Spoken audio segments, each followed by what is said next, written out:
All right, welcome back to another episode of Mr. King KMK. This is where I share my Knick thoughts after every game, be it the night of or the next day. But we'll just talk about it a little bit and get it in. All right, before we do, please like, comment, subscribe. Please hit the notification bell.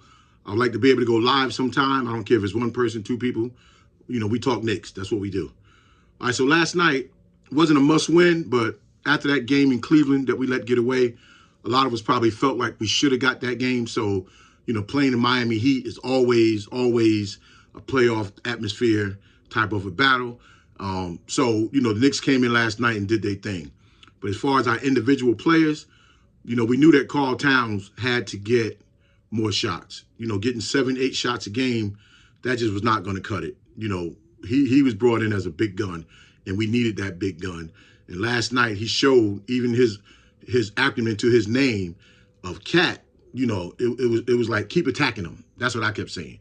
Keep attacking him because he was doing it. He showed why he was an all NBA player several years ago and even, you know, previously. But we can't say enough about him showing up last night and putting it on them from the start. I mean, from the first quarter, first half, he had over 20 points. And a lot of times when you do that, you come back in the second half and then you kind of level out. Well, he didn't. He kept going at him and he kept attacking. And that was just like, I couldn't even say enough. I was so happy. Even if he would have been missing him, I would have been happy that he found his way in the offense. And we made a conservative effort to make sure we get it to him. Hell, we made a bold effort to make sure we get the ball to him. And every time he got it, he seemed like he just made the right play.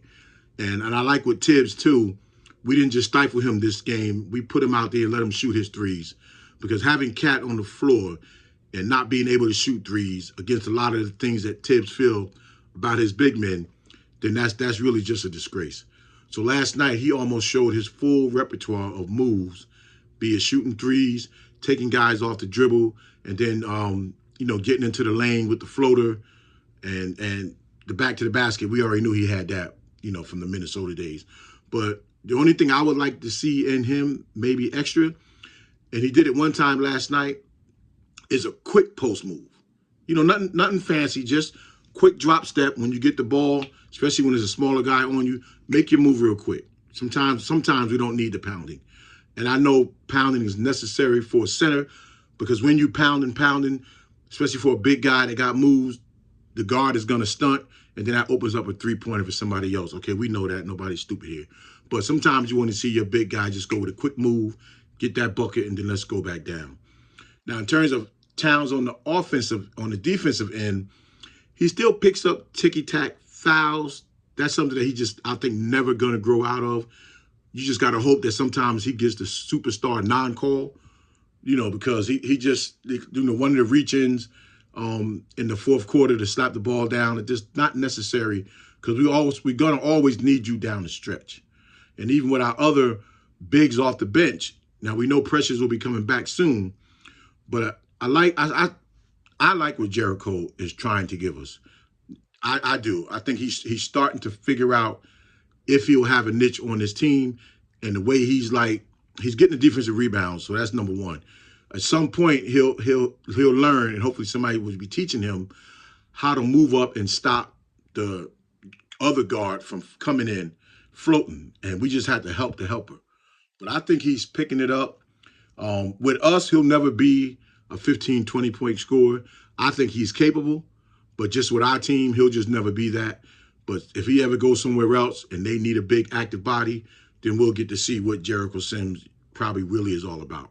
But I kind of like what he's doing, and even though Huck Porty really didn't play last night, I still like the fact that Tibbs is giving them guys, well, he has to, but you're giving them minutes because if something should happen to Towns, and we're not naive to think that Towns sometimes is not injury prone, but if something happens to him, then at least we know these guys have been playing.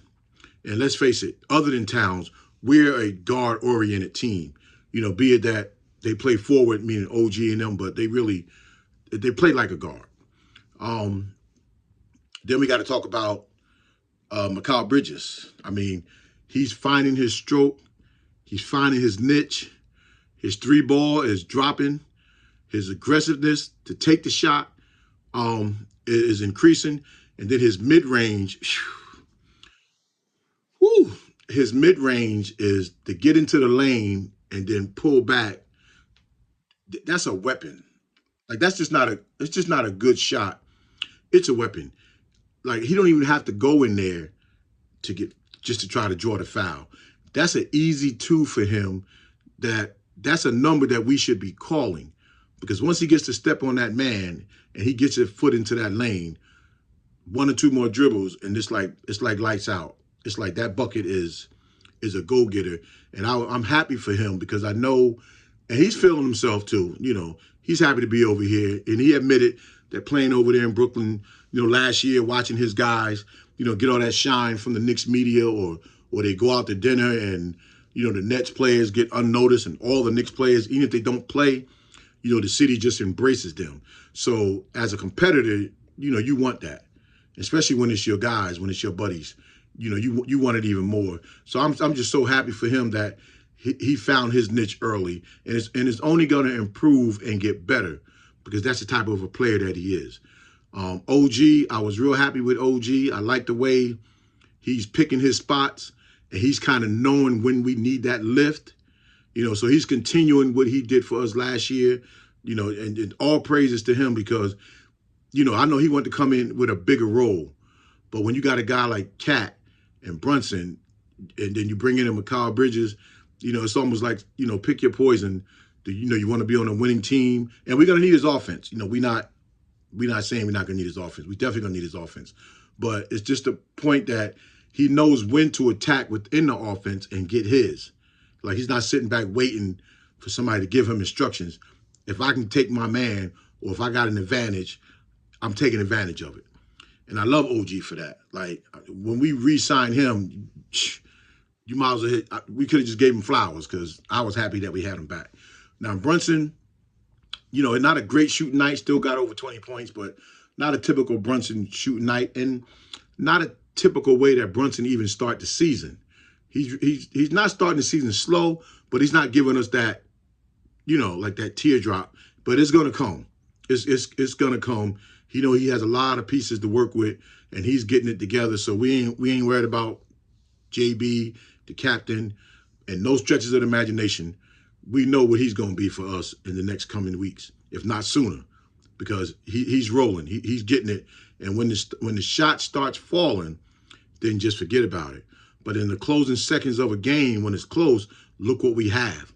We're going to have him, and we're going to have Cat. Deuce, kudos to Deuce, picking up where he left off last year, filling that void as a scorer on the bench. He hasn't dropped off. His shot is rolling. He's still defending at a high level, and we're gonna need him. Let's face it. We know help could be on the way in the form of Matt Ryan. We know Precious is coming back, but Matt Ryan is somebody we're gonna need that 3-point shooting, because a lot of our guys can shoot, but they drivers. So you're gonna need them knockdown shooters, and especially as time rolls on and we get to the playoffs, because even we see with Boston. With Pritchard and I think Howson, whatever his name is, how they just knock down shooters, and then you ain't got to call their number. And then you remember a few years ago when Miami knocked us out. Who was it? Spruce, and I think it was I forgot the guard. Ended up going to the Lakers, but because it wasn't Jimmy Butler and them that killed us in that Miami series, it was them 3-point shooters coming in off the bench and getting all those unsung points, and that's what hurt us. So now we can develop. Shamet at some point will be back. So we can develop and have our shooters know when they're going to come in, spot up, and get us those easy bucket threes. That's only going to even make us a better team. And then if we also still can hold on until Mitch get back, if we don't trade him, just not even look too far ahead, but just the thought of what the Knicks are going to be, it's just crazy. And if you're a Knicks fan, you have to be loving it. And again, a work in progress. We want to win, but still a work in progress. And at the end of the season, when you get that far, we want to be in a great position. But overall, what the Knicks are doing, in campaign, we can't leave out campaign. He's just a spark plug. And he's just one of them guys you just got to have on your team. And he's on our team. So thanks even for choosing the Knicks and coming here. But now we got to move on to Detroit Pistons, who some say they want to tank and try to get the, you know, in the sweepstakes with Cooper Flack, the star player at Duke. Now, they were 0-4. They won last night. They beat a banged-up Philly team. But even with a banged-up Philly team, they put up 133 points, I believe. So I don't care how bad you're trying to be, 133 points is a lot. So that means they're capable of beating you on any given night. So now we have to go to Detroit on Friday. We have to take care of business. We have to find a way to keep energizing ourselves, because we know that the Knicks are a team, you know, when they playing in desperation or they playing with a purpose and a lot of energy and force, we're going to be a hard team to beat. You know, we just not going to be that lackadaisical team that can just go out there sometimes and just knock it down and get it done. You know, we got to have a reason to be out there.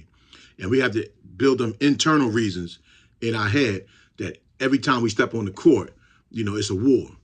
And if we can muster that up, then just imagine, you know, how it's going to be. So, you know, a good start to the early season road trip, you know, 4-game road trip.